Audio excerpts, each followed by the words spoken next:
Bem-vindos a mais um episódio do Pode Saber, o podcast da Escola de Saberes Daniel Walker. Hoje vamos abordar um tema de extrema importância para a educação e para a construção de uma sociedade mais justa e inclusiva, que é a presença da temática indígena nas escolas, sob a ótica da Lei 11.645 de 2008. Vamos discutir o conteúdo dessa lei, um pouco sobre a luta indígena e o movimento de retomada indígena, bem como a aplicabilidade da lei na nossa educação básica. Para essa conversa, nós temos o prazer de contar com a presença da nossa ilustre convidada, que é a Terezinha Souza, professora da Rede Municipal daqui de Juazeiro do Norte e mestranda em Educação pela URCA, pesquisadora nessa área da educação indígena. Seja bem-vinda, Terezinha. Obrigada, Felipe. É uma honra estar aqui e discutir uma temática tão relevante e tão importante, significativa para a educação e para o reconhecimento dos povos indígenas do nosso país e também na nossa região. Então, vamos lá.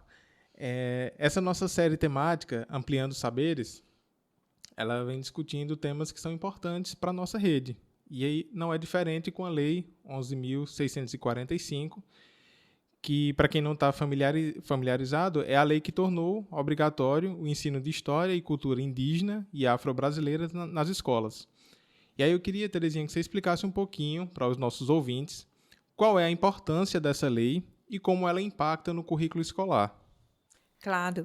Então, a partir da Lei 6.001 de 73, que foi onde criou-se o Estatuto do Índio, foi que começou a pensar o índio com um olhar diferente. Até então, os índios eram tidos até como extintos no Brasil. E aí eles começaram a ver o índio com outros olhares nesse estatuto. Então, esse estatuto ele surgiu, foi o primeiro documento oficial que surgiu com o objetivo de regularizar a situação jurídica dos indígenas, das comunidades indígenas no país. Então, ela tinha um propósito de preservar a cultura e integrar os indígenas à comunhão nacional. Logo após surgiu, em 1988, a Constituição, que essa Constituição veio ainda reforçar e é o marco principal, dessa luta pelo reconhecimento dos povos indígenas. E a Lei 11.645 visa corrigir toda uma ausência no currículo escolar durante todos esses anos, sobre a cultura indígena e afro-brasileira. Antes dessa lei, a cultura indígena, a história indígena, ela era trabalhada de forma estereotipada, com aquela visão eurocêntrica. E, a partir da lei, ela foi sendo modificada. Então, assim, ela já deu alguns passos, mas ela ainda tem muito o que percorrer para que a sua aplicabilidade seja, de fato, efetivada dentro da sala de aula. Então, a lei, as escolas, elas são obrigadas a trabalhar, a incluir a temática indígena no seu currículo, mas o que a gente ainda vê presente na contemporaneidade é trabalhar apenas numa determinada data do ano, que é o dia 19 de abril.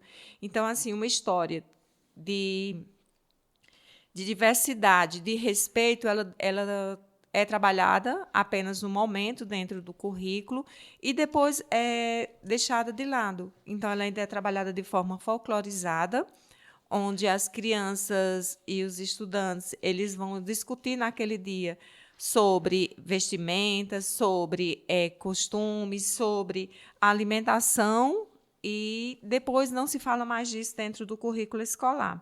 Então, a lei ela visa incentivar que os estudantes conheçam as contribuições desses povos indígenas para a construção, a formação da nossa nação e também do mundo contemporâneo.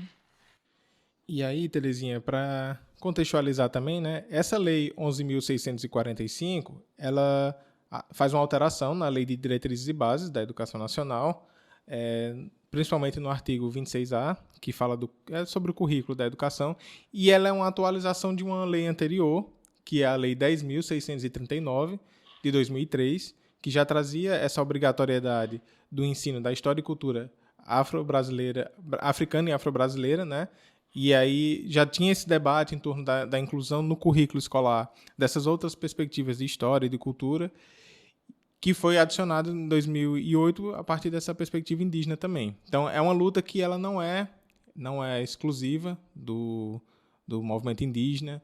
ela também é do movimento negro, que é de inclusão de outras perspectivas dentro do currículo. E aí você falou, por exemplo, do dia 19 de abril, que para o movimento indígena é uma data que geralmente é a data que é lembrada na escola. Hoje, por exemplo, dia 20 de novembro, é para o movimento negro uma data semelhante, que é a data da consciência negra, quando normalmente as escolas fazem alguma movimentação em torno dessa temática.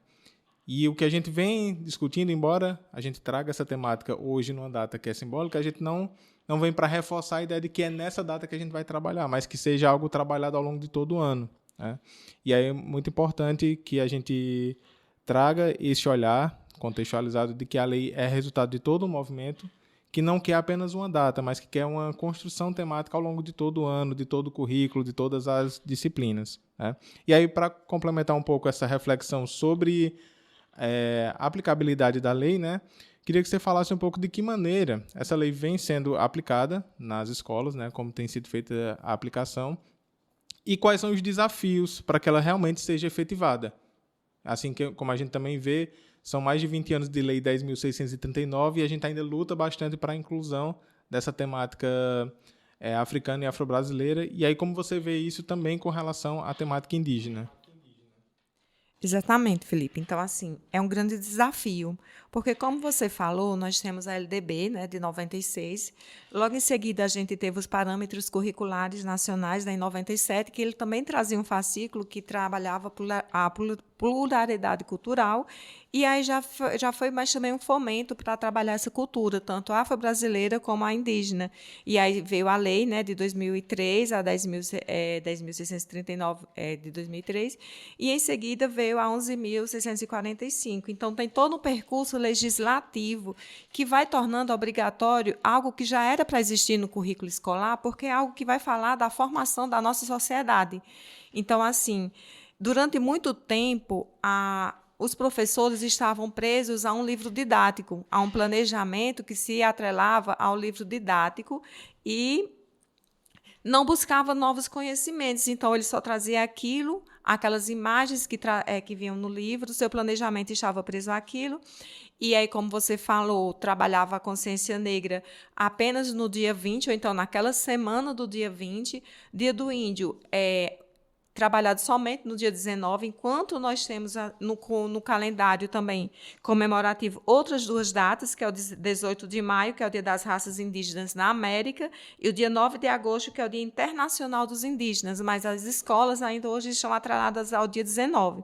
Então, assim, os desafios são muitos, porque, apesar da lei estar se caminhando, o currículo já está introduzindo esse conteúdo, ela ainda precisa ser implementada de uma forma mais efetiva.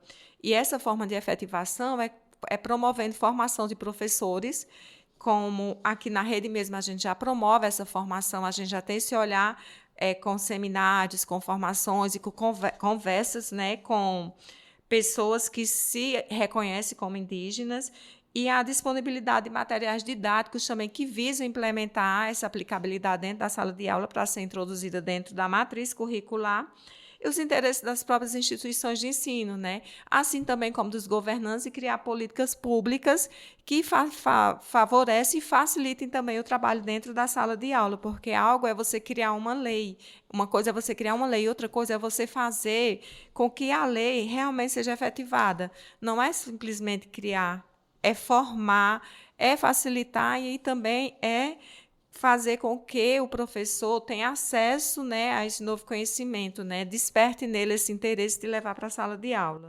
Acredito que também uma das contribuições serão as pesquisas que serão desenvolvidas dentro dessa temática, como é o caso da sua pesquisa, que com certeza contribuirá bastante, né, na produção dessa tanto de conhecimento sobre a temática, como também de materiais didáticos para serem adotados na rede, né? Dentro da pesquisa da Terezinha, ela já ofertou formações para os profissionais da rede aqui na Escola de Saberes, então é algo que a gente já está nessa construção, né? Muito interessante.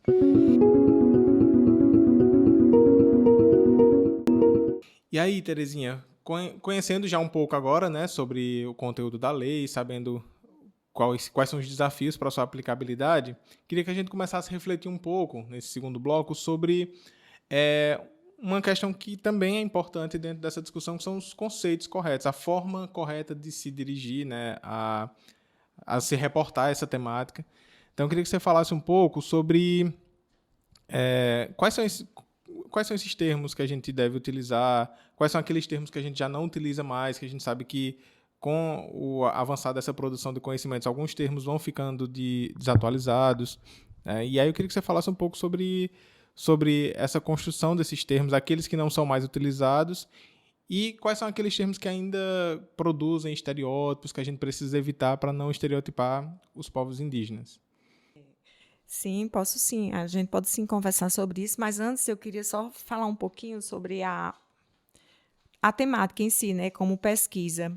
Quando eu decidi pesquisar a temática indígena, eu fiquei muito assim em dúvida entre pesquisar a questão. Minha linha sempre é ético-racial, então eu fiquei na dúvida sobre os africanos e sobre os indígenas.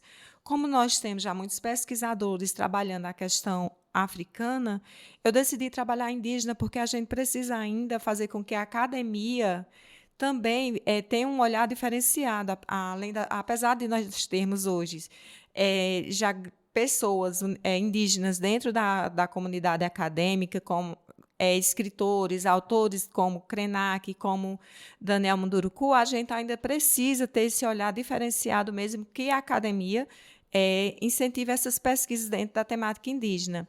Então, esse foi um dos motivos que me levou mesmo a adentrar nesse universo, né, das comunidades indígenas e fazer essa investigação, principalmente aqui na nossa região, que é uma região que a gente sabe que tem comunidades indígenas, que se reconhece como indígenas, então a gente tem que realmente trabalhar com essa temática dentro da sala de aula para que os nossos alunos também venham conhecer, né, esse universo que está bem pertinho da gente e que muitas vezes a gente não tem esse alcance. Então, agora, respondendo à sua pergunta, muitos termos foram trazidos, né, pelos europeus. Então, quando eles chegaram aqui, eles pensavam que estavam chegando na Índia. E, ao encontrar os primeiros habitantes, eles nomearam índio.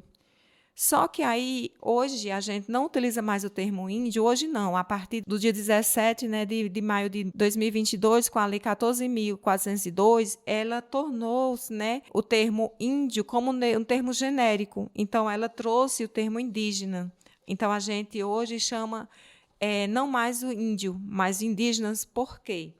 Porque quando a gente chama índio, a gente está generalizando, como se todos tivessem os mesmos costumes, as mesmas tradições, a mesma língua.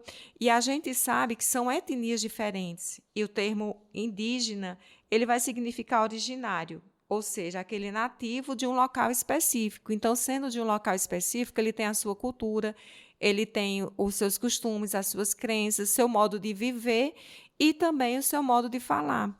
E quando a gente fala índio, a gente vai estar generalizando. Então, por isso que hoje a gente não chama mais índio, a gente está utilizando o termo indígena. Outros termos também foram substituídos, né? Quando os europeus eles trouxeram o termo tribo. E o termo tribo ele não está mais sendo utilizado porque ele vem trazendo os indígenas como primitivos, atrasados. Ele coloca como uma organização social que eles vivessem ali isolados. E os indígenas preferem ser chamados de povo ou de etnia. Eles não utilizam mais esse termo tribo. Outro termo também que foi trazido pelos europeus foi o civícola, que é um termo pejorativo e antiquado, que significa habitantes de florestas, carregando uma conotação de que os índios vivem são primitivos e também inferiores. Mais um termo que ainda hoje a gente escuta muitas pessoas falando descrevendo os índios como selvagens. E esses termos selvagem, ele traz a questão do índio como um bárbaro, como algo incivilizado, como uma pessoa violenta, desumana, que é totalmente o contrário, que eles foram, no caso, quem sofreu todo esse tipo de violência. E quando hoje ainda usa esse termo selvagem, colocam eles numa conotação de que não existiu, né? Que eles foram quem foram vítimas de violência e não praticantes da violência. Essa discussão ela é muito importante porque assim, não trata-se apenas de mudar uma nomenclatura, que a gente sabe que também não é algo tão simples. A língua ela é dinâmica, mas todo o processo de modificação nesses conceitos, na forma de se referir, é toda uma questão cultural, que a gente ainda se pega muitas vezes falando índio, utilizando algum termo que hoje não está sendo mais utilizado. Então, é um processo, né, de mudança na língua, mas que ele vem acompanhado de toda uma discussão sobre o respeito à cultura, às culturas, na verdade, né, porque não é uma cultura só. E aí, essa discussão ela faz a gente refletir sobre essa importância de tratar a questão indígena com respeito, valorizando as culturas indígenas, valorizando os saberes, né? E aí é onde entra um papel importante que a escola desempenha nessa aplicabilidade da lei. E aí eu queria que você falasse um pouquinho justamente como é que no currículo escolar nós podemos promover uma abordagem mais inclusiva e mais respeitosa quando a gente trata dessa temática indígena. É isso, Felipe. Quando a gente trata da temática indígena na escola, é como eu falei anteriormente, ela ainda está muito presa à questão do dia 19 de abril. E a gente tem que ter essa consciência de que vai além de uma data. Trabalhar a temática indígena dentro do currículo é trabalhar uma diversidade, é ensinar valores, ensinar respeito, é ensinar que sobre os povos que construíram uma nação, é arrancar os estereótipos que existem até hoje. Então, estereótipos de que os índios vivem isolados, que os índios andam nus, que os índios vivem de caça e de pesca. Então, assim, tirar isso que a gente acaba replicando, a gente acaba reproduzindo dentro da sala de aula. Então, o índio hoje ele está além das florestas. Os indígenas hoje já estão em outro universo além da floresta. Eles têm os seus costumes, têm suas tradições, mas eles também fazem parte desse processo de globalização que a gente vive. Então, eles já têm acesso à tecnologia. Então, tem gente que, ao ver um indígena utilizando um celular, fica achando aquilo ali como se fosse uma coisa de outro mundo, como se para ser indígena ele tivesse que viver na floresta ainda, se ele tivesse de viver isolado de todo mundo e sem ter acesso a essas informações. Então, hoje nós já temos indígenas que fazem parte de um congresso, que são ministros, que estão envolvidos em lutas, em movimentos e também inseridos no universo acadêmico. Então, a gente tem que acabar desmistificando esses estereótipos que estão sendo reproduzidos ao longo do tempo. Então, assim, a melhor forma de se trabalhar é mostrar aos nossos alunos a riqueza cultural, linguística e a história desse povo. Então, assim, esse povo que teve durante muito tempo sua história, né, é modificada. Então, assim, eles tinham seus costumes, tinham suas tradições, e com a chegada dos colonizadores, eles foram obrigados a mudar seu estilo de vida. E aqueles que resistiram a essa mudança que era exigida, eles acabaram sendo exterminados. Então, assim, a gente tem que valorizar essa cultura indígena do jeito que eles mantêm. Então, a gente tem que levar para a sala de aula, para os nossos alunos, conteúdos que vão valorizar essa diversidade, para que eles também tenham conhecimento. Então, nós ainda temos, assim, como eu falei anteriormente, a lei ela deu um avanço nessa mudança dentro do currículo, mas a gente ainda tem um longo caminho para percorrer, porque até a gente eliminar todos esses estereótipos, vai levar ainda um bom tempo. Então, nós temos que promover dentro da sala de aula essa consciência de que o indígena ele faz parte também do nosso universo, é valorizar a sua diversidade e trazendo ele também para dentro do nosso universo, não tratando ele como algo que é do passado, mas é algo que está presente e que vai estar no futuro. E aí essa sua fala, ela me remete muito à ideia de processo. Então a gente está num processo de construção, aliás, de desconstrução de concepções que a gente já tinha e de construção de novas percepções. E isso mexe inclusive com aquela percepção que acho que todos nós passamos quando crianças, que todo dia 19 de abril era o famoso dia do índio, que a pessoa ia para a escola, aí se fazia aquele cocazinho, você saía de lá todo pintado, ia para casa. E muitas vezes sem uma reflexão nenhuma sobre as etnias, sobre a cultura, de forma muito generalizada, como você colocou. E essa desconstrução para reconstruir outras perspectivas passa muito pela leitura de intelectuais indígenas, por exemplo. Você citou dois, né, que eu acho que são importantes a gente destacar como uma recomendação de leitura para os nossos colegas que estão assistindo, né, estão nos ouvindo. Então, por exemplo, o Ailton Krenar, ele é um dos grandes intelectuais brasileiros, né, que é indígena. Tem muitos livros publicados aí trazendo essa cosmovisão indígena. É uma ótima referência para a gente começar a repensar. O próprio Daniel Munduruku, que você citou. Tem o Davi Copenau, que também tem uma obra muito interessante que fala sobre esse repensar a nossa história a partir de uma ótica indígena. Então, são os caminhos que a gente tem, né, para trazer essa discussão de forma inclusiva, respeitosa, valorizando os saberes indígenas para dentro do nosso currículo, né? Então, é uma reflexão muito interessante que a gente precisa se fazer dentro desse processo.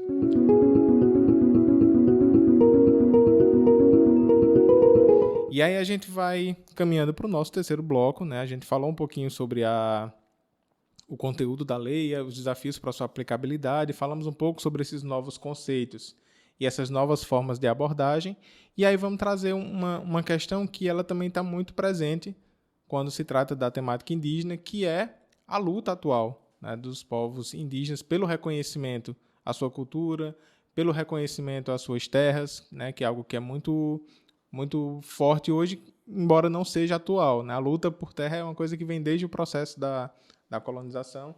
Então, eu queria que você falasse um pouquinho para a gente sobre esse movimento de retomada indígena, a luta atual desses povos, inclusive aqui na região do Cariri, quais são os desafios que eles têm enfrentado, tanto para manter sua cultura, quanto para preservar seus territórios. E é isso, falar um pouquinho sobre esse contexto atual. Quando eu realizei meus grupos focais, a minha pesquisa, eu fiz questão de trazer como mediadora desses grupos uma pessoa que se reconhecesse como indígena, porque eu acho que uma pessoa que se reconhece como indígena seria a pessoa ideal para estar conversando naquele momento sobre essa luta, sobre essa resistência, sobre esses processos de retomada.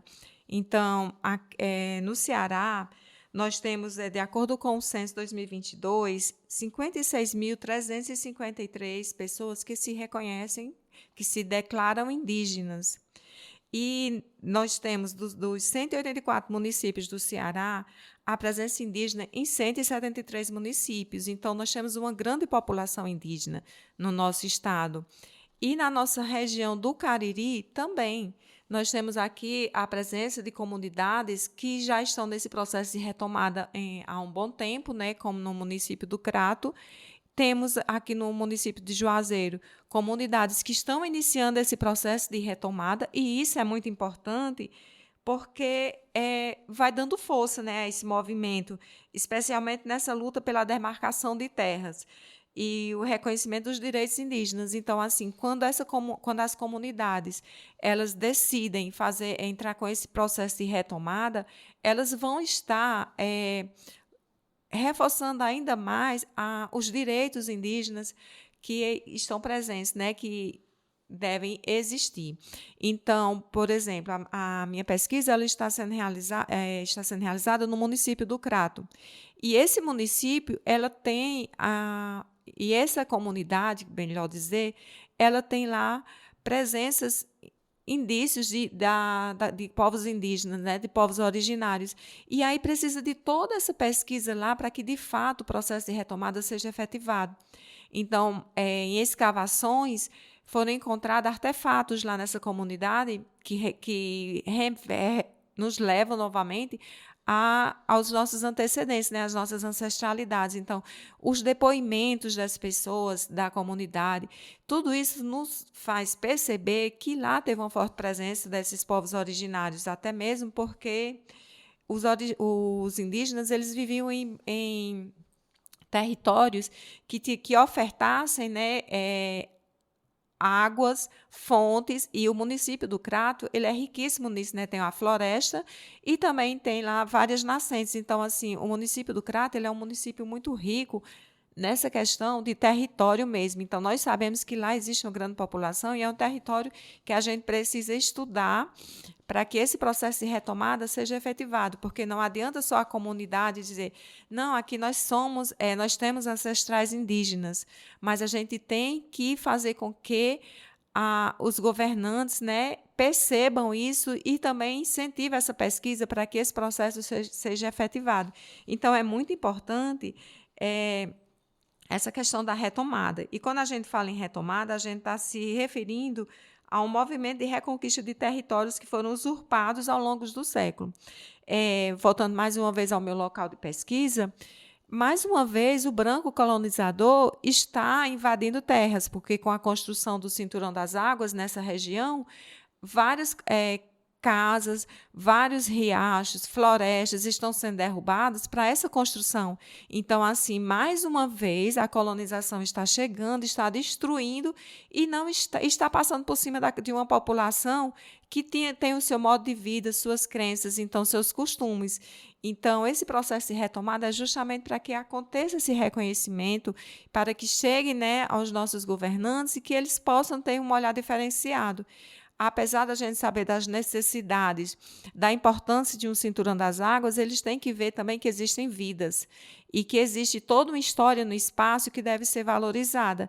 Então, quando a gente fala nessa retomada, é justamente falando desses territórios, da sua história, da sua importância, que para muitos não é como se fosse só uma terra, e não é. Todo território ele tem uma história, ele tem uma ancestralidade e ele deve ser valorizado e preservado. Muito interessante a tua perspectiva, Terezinha, porque eu acredito que para algumas pessoas, quando se fala em demarcação de territórios, de luta indígena, muitas pessoas remetem muito ao norte do país, vão lá para a Amazônia, vão lá para as regiões mais distantes, e às vezes não compreendem que é uma discussão que também está aqui, né? Não é só uma discussão que está lá no norte, mas que aqui na nossa região também tem esse movimento. Eu acho que esse já é um passo para a gente ir construindo essa relação de percepção, de valorização, reconhecimento dentro da escola.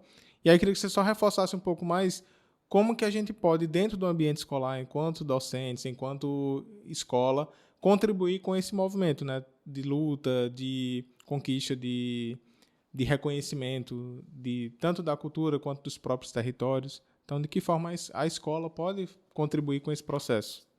Certo.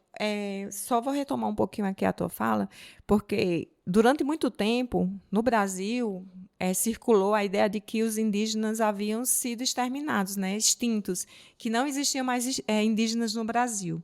E aí, com a construção da Transamazônica, quando eles adentraram na floresta, destruindo tudo, eles iam encontrando comunidades que viviam ali isoladas. Então, aquela comunidade que para eles não existiam mais, estavam ali, estava no seu território, e eles foram invadindo e foram encontrando, né, essas etnias que viviam ali. Então, é a mesma coisa que está acontecendo aqui. Nós temos, né, essas pessoas que se reconhecem como indígenas, que vivem no seu território e que precisam realmente ser vistas e ser reconhecidas. E como é que a gente faz isso? Além das lutas, além dos movimentos, a gente tem que trazer para dentro da sala de aula para conscientizar os nossos alunos de que eles existem, de que eles estão perto e de que eles não vivem isolados, que eles estão inseridos, né, na nossa sociedade e que a gente deve valorizar, principalmente a sua diversidade cultural, né? E aí não trabalhar especificamente numa data, no ano, e os professores procurarem mais esse conhecimento, esse aprendizado, para que seja levado até a sala de aula. E, para isso, a gente pensa em formações, né, para os professores, porque muitos professores ainda fazem parte de uma licenciatura que não teve dentro do seu currículo essa disciplina, essa metodologia de trabalhar com essas leis. Eu mesmo, na minha graduação, eu não tive nenhum conhecimento a respeito dessa lei, nenhuma disciplina trabalhava essa lei. Então, muitos professores também têm essa formação. Então, eles precisam dessa formação para que eles possam levar esse conhecimento, porque muitas vezes a gente culpa o professor por não ter, não levar essa lei, mas às vezes nem ele mesmo tem esse conhecimento, porque não foi ofertado na faculdade, ou então porque ele mesmo nunca teve o interesse de buscar essa informação e esse conhecimento. Então, é investir nessa formação de professores, é ampliar o material didático, não se pegar simplesmente ao livro, mas buscar outras fontes que também visem fortalecer, principalmente do nosso território, da nossa região aqui do Cariri, que é uma região riquíssima, a gente trazer para dentro da sala de aula para que os nossos alunos sejam conscientes e tenham conhecimento de todo esse processo, né, que aconteceu, acontece e ainda vai acontecer durante muito tempo aqui na nossa região.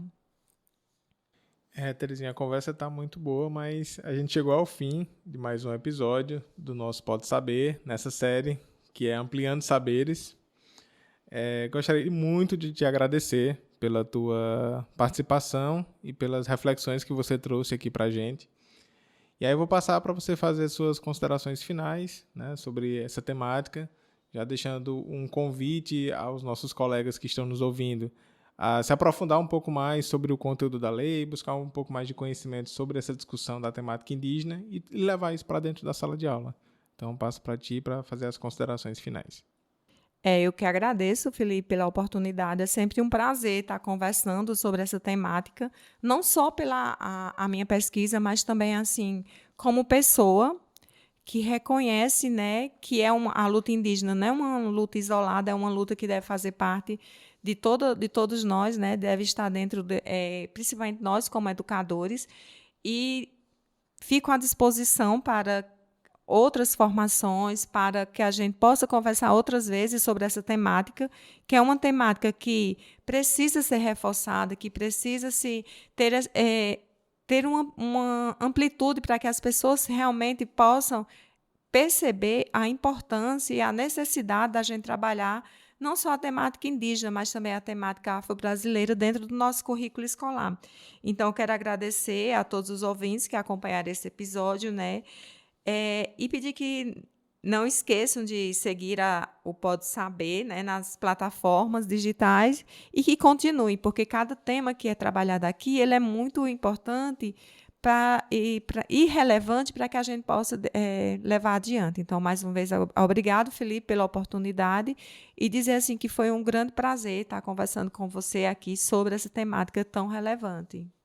Obrigado, Terezinha. E agradecemos também a todos os ouvintes por acompanharem mais um episódio da nossa série Ampliando Saberes. Como Terezinha falou, não esqueçam de seguir o Pode Saber nas plataformas digitais de áudio e continuem conosco na próxima quarta-feira em mais uma discussão enriquecedora. Até lá!